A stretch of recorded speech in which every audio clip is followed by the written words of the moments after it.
La rentrée. Ah, la rentrée. Envie de nouvelles choses, de faire de nouvelles activités, de prendre un nouveau départ, comme une seconde chance dans l'année.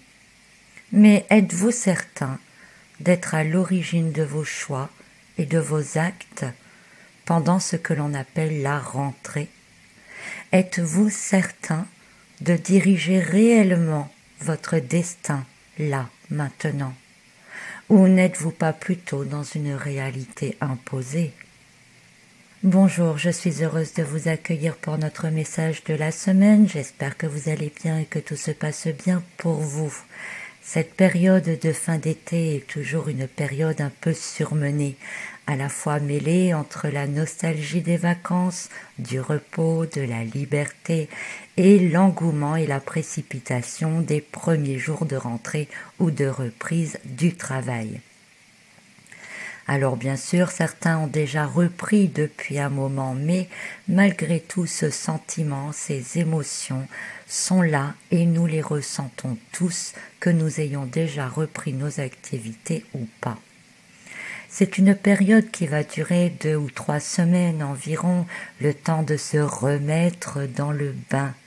Et au cours de cette période, nous avons en même temps cette envie de mettre en route de nouvelles choses, comme si nous prenions donc un nouveau départ. Bref, nous suivons cet effet de rentrée. Nous suivons un courant général, alors que nous pensions innover. On en revient quelque part à l'influence du monde extérieur sur nos pensées et sur notre fonctionnement personnel. Ce que l'on appelle la rentrée reste un événement majeur dans l'année. Certains vont mettre en route des nouveaux projets, d'autres vont s'inscrire dans des activités physiques, certains vont reprendre des cours, d'autres retournent simplement dans leur routine habituelle, celle qu'ils avaient quittée le temps des vacances. Rentrée comme reprise. Et vous le savez bien, j'aime bien m'attarder sur les mots, les compréhensions de ceux-ci et de l'influence qu'ils ont sur nos comportements téléguidés, d'autant plus lorsqu'ils sont accompagnés entre guillemets de propositions bien spécifiques. Ainsi donc, le mot rentrée est généralement associé au mot reprise. D'après le Larousse, la définition du verbe rentrer, c'est l'action de revenir dans un lieu que l'on avait quitté. La rentrée est le fait de reparaître après une absence dans son activité. Mais comme vous le savez, dans notre langue, les homonymes sont très présents, les mots ont des sens parfois différents et notre inconscient les capte à l'insu de notre conscient. Pourquoi? Je vous l'ai déjà dit, mais je vous le redis, parce que nous focalisons une définition sur un sujet ou un événement précis à un moment donné. Ainsi, quand je vous parle de rentrée à cette période précise, vous pensez tous à la rentrée des classes, au retour au travail, à la fin des vacances, et c'est normal. Et bien que vous soyez concentré sur le mot « rentrer », votre inconscient, lui, capte aussi d'autres significations du mot « rentrer ». Ainsi, le verbe « rentrer » qui indique un retour à l'intérieur, ça peut aussi vouloir dire se renfermer, se caser, se conformer, après une période de liberté. Dans le monde concret, on assimile cela à se mettre dans le rang, suivre la tendance. Toujours d'après le Larousse, la rentrée signifie également l'action de rentrer quelque chose pour le mettre à l'abri. On parle alors ici de rentrer comme une sorte de sécurité. Une sécurité de quoi, pour qui, comment, pourquoi? Parce que si vous pouviez rester libre de faire ce que vous voulez, libre de faire comme vous le voulez, quand vous le voulez, libre de la manière que vous le voulez, vous feriez sans doute bien d'autres choses que ce qui vous est obligé de faire par cet effet de rentrée, non? Alors pourquoi doit-on suivre ce mouvement de rentrée? Eh bien, on aurait envie de répondre qu'il faut bien reprendre le travail pour gagner un peu d'argent, par exemple. Donc la reprise est liée principalement à l'entité qu'est l'argent.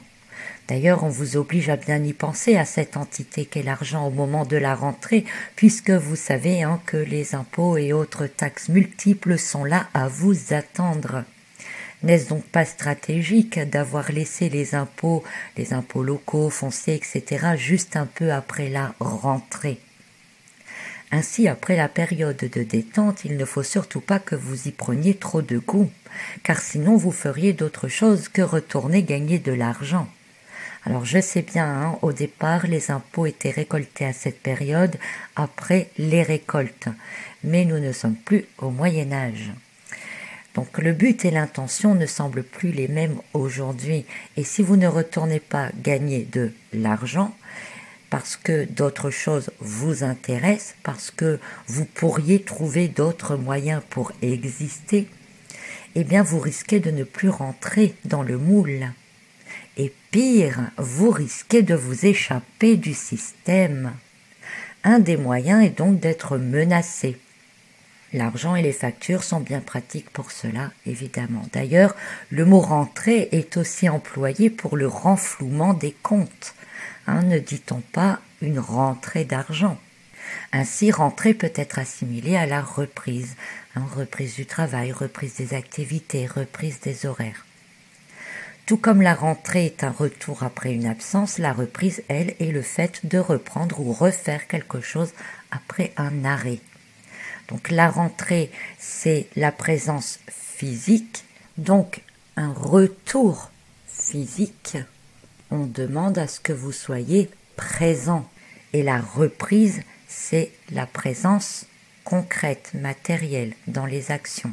Bref, que vous repreniez ce que vous étiez en train de faire. Donc, on exige à la rentrée un retour physique, votre présence et le retour de votre activité. Moi, je traduis cela personnellement, et bien sûr, ça reste toujours mon avis, par on veut que vous soyez à tel endroit à faire quelque chose de précis et de déterminé. Et pour moi, ça ressemble à du contrôle, tout simplement, de votre personne, de ce que vous faites et de ce que vous êtes. Une reprise, si on s'attarde encore sur ce mot, c'est en quelque sorte une répétition. Dans une chanson ou un poème, la reprise, c'est le refrain, le couplet qui revient tout le temps, celui que l'on retient le mieux, que l'on chantonne. Ainsi, alors que la reprise est liée au mot rentrer, est-elle le fait de recommencer encore et toujours ce que l'on connaît le mieux, de répéter sans cesse le même refrain parce que c'est ce que l'on retient le plus facilement? En sport et notamment en boxe, la reprise, c'est le fait de commencer un nouveau round, c'est-à-dire se lancer à nouveau dans le combat en espérant s'en sortir sans prendre trop de coups et en tentant de mettre l'autre KO. En ce sens, la reprise est alors un challenge. Mais la rentrée peut signifier bien d'autres choses.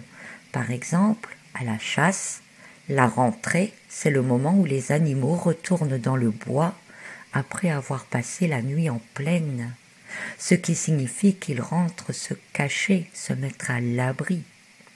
Bref, vous l'avez compris, de la manière dont nous avons été éduqués, formatés, lorsque l'on nous parle de rentrée, inconsciemment, on nous fait passer les messages suivants, qui n'est pas une liste exhaustive, bien entendu. Attention, c'est bientôt l'heure de revenir dans le moule. Attention, si vous ne rentrez pas maintenant dans le moule, vous allez avoir des problèmes. Attention, vous devez entrer dans le ring et vous battre à nouveau. Attention, vous ne devez faire que ce que vous avez l'habitude de faire. Attention, ne sortez pas du système. Faites comme on vous dit et tout se passera bien pour vous. D'ailleurs, pour être sûr que vous suiviez la tendance de la rentrée, on va vous bichonner pour que vous ne déprimiez pas trop à cette période. D'ailleurs, pourquoi déprimer à cette période? Eh bien, figurez-vous que des anagrammes de rentrée sont les mots enterre ou enterrer, ce qui signifie faire le deuil de quelque chose. Pourquoi je parle d'anagramme? Eh bien simplement parce que notre cerveau ne lit pas forcément les mots tels qu'ils sont écrits. Parfois il suffit d'avoir 2 ou 3 lettres pour lire un mot de 7 ou 8 lettres, ou il faut avoir un mot écrit avec des petits dessins qui pourraient ressembler à certaines lettres, et notre cerveau va les traduire automatiquement. Notre cerveau est capable de lire dans n'importe quel sens, même si les lettres sont mélangées. Ainsi, quand vous lisez le mot « rentrer » sur une affiche, n'importe où, eh bien en même temps, vous lisez aussi les mots « enterrer » ou « enterre ». Alors on va vous proposer des tas de choses intéressantes au moment de la rentrée. Inconsciemment, on va vous faire associer le mot « rentrer » avec la nouveauté, voire même, pour être encore plus vicieux, avec le plaisir. Or, dans le mot « rentrer », dont l'anagramme est « enterrer », quand on fait un deuil, on n'est pas forcément dans le plaisir et la joie. Ici encore, j'en déduis personnellement, ça reste mon avis encore et toujours, que on cherche à modifier votre ressenti, votre comportement et vos actions afin que vous ne soyez pas triste ou dépité de retourner dans vos obligations.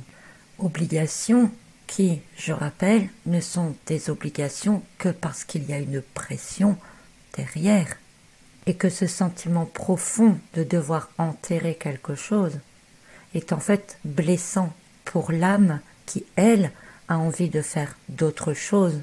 Mais tout cela est peut-être pour que votre deuil soit plus facile à accepter, pour que vous rentriez plus facilement dans le moule, que vous suiviez plus facilement la tendance. Alors vous avez des prix sur les télés pour pouvoir vous changer les idées quand vous en aurez besoin. Vous pouvez avoir des offres sur des voitures pour pouvoir aller vous promener de temps en temps, mais surtout pour aller travailler et conduire vos enfants à l'école. Vous avez des bons plans qui émergent un peu partout en même temps. Des bons plans sur tout et n'importe quoi, parce qu'il faut bien arriver à cibler chacun d'entre vous. Parce que c'est comme ça, parce que c'est une habitude, parce que c'est de coutume, parce qu'il faut bien certains avantages et plaisirs pour vous attirer dans le moule dans lequel vous devez retourner et faire le deuil de votre liberté. Parce que inconsciemment, on veut vous faire assimiler le mot « rentrer » au mot « nouveauté ». Oui, à la rentrée, on s'achète de nouvelles choses, du nouveau matériel pour les enfants, de nouveaux vêtements, on s'inscrit à de nouvelles activités. Et nous voilà dans un paradoxe du langage, encore. Finalement, nous finissons par associer le mot « rentrer », qui, comme nous l'avons vu, signifie retour, reprise, recommencement, sécurité, deuil, au mot « nouveauté » ou « renouveau » qui signifie, lui, autre chose, découverte. Et en plus, quelque part, on vous fait croire que c'est vous qui faites le choix, parce que vous faites le choix de ce que vous allez acheter, finalement, de ce que vous allez faire pour faire votre deuil. Mais il suffirait simplement de prendre conscience que s'il n'y avait pas de rentrée avec toutes ces obligations, eh bien il n'y aurait tout simplement pas de deuil à faire, et vous vivriez normalement, vous feriez ce que vous auriez envie de faire en permanence. Comme toujours, réfléchissez là-dessus, méditez là-dessus. C'est très important tout cela. Alors il ne faut pas s'étonner de cet état anxieux qui nous prend souvent au moment de la rentrée et des semaines qui s'ensuivent, car inconsciemment, cet état anxieux est lié tout simplement au fait que votre cerveau est pris dans ce paradoxe, dans ce tourbillon dans lequel nous devons nous réadapter entre les choses nouvelles, les rythmes à reprendre, les sensations extérieures de pouvoir recommencer en mieux, alors que la sensation intérieure, elle est plutôt ressentie comme des contraintes, bien souvent non adaptées au réel désir de l'âme, mais leurrées par les promesses attractives liées à la rentrée. Vous êtes en quelque sorte rattrapé avant que vous ne puissiez vous échapper. Alors je ne tiens pas à finir défaitiste quant à cette rentrée, et encore moins à vous casser le moral en cette période, mais juste porter votre conscience et votre réflexion encore une fois sur l'utilisation des mots, de ce que le cerveau comprend, de ce que l'inconscient capte et des manipulations que votre conscient subit.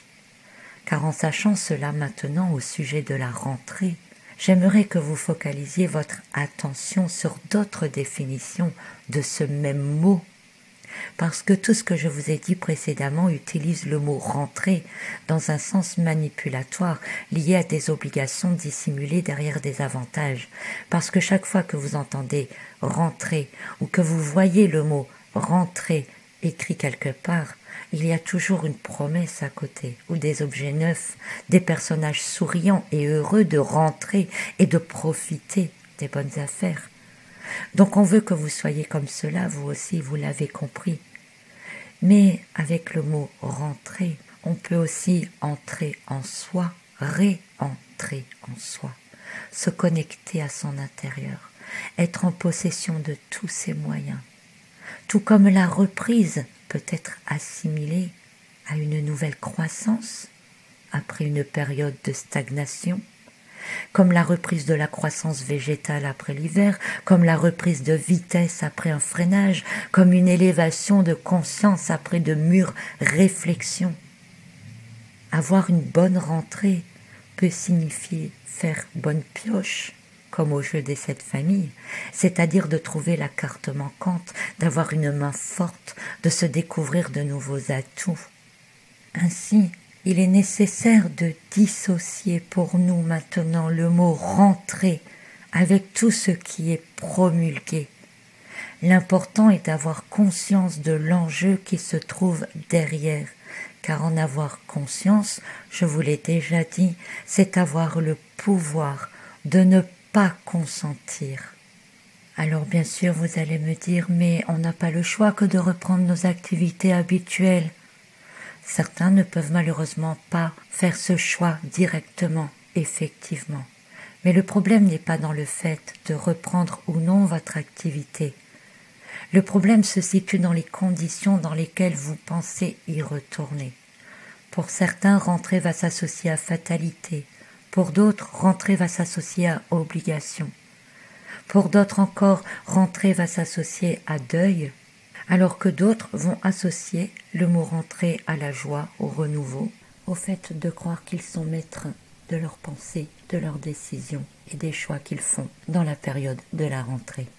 Mais tant que vous allez associer toutes ces choses-là ensemble avec le mot rentrer, eh bien vous devenez consentant de rentrer dans le rang, de suivre la tendance.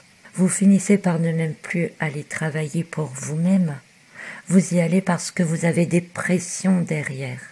Être en conscience, bien avant de pouvoir faire autre chose de votre vie concrètement, par exemple, eh bien c'est déjà de modifier votre état de conscience et de connaissance quant à ce qui se passe entre guillemets en arrière-plan. Je parle bien sûr au niveau énergétique.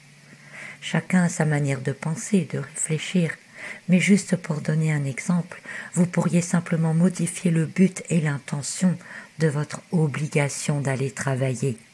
N'oubliez jamais que plus vous pensez et allez vers votre propre but, avec vos propres intentions, vous vous alignez sur votre ligne temporelle qui vous convient le mieux.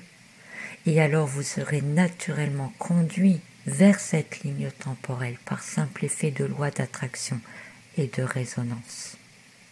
Ainsi, si le mot rentrer signifie également rentrer en soi et donc se connecter à sa conscience profonde, à son intuition, eh bien au lieu d'avoir cette attitude frénétique de vous laisser emballer par la rentrée et tout ce qui s'accélère à ce moment-là, moi je vous propose plutôt au moment de la rentrée de ne pas hésiter à prendre du temps pour vous, à rentrer sur vous-même, à vous explorer intérieurement de nouveau, à vous recentrer sur vous-même, afin d'être en possession effectivement de tous vos moyens, afin de faire cette reprise associée à une nouvelle croissance, associé à une élévation pour vous-même, pour votre bien-être et pour votre évolution personnelle.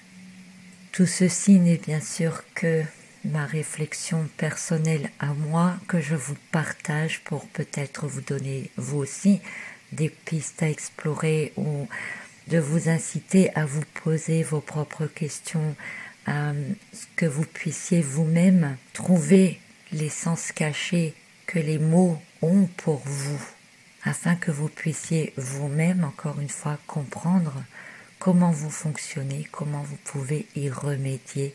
Alors, ne prenez pas tout cela pour acquis, entrez dans cette possibilité d'être en conscience.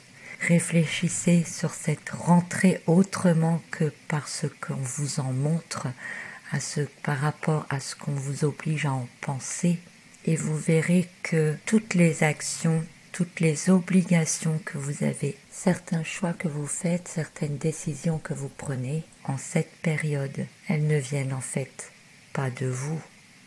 Je vous souhaite toutefois une très belle rentrée à tous et je vous retrouve très bientôt pour un autre message.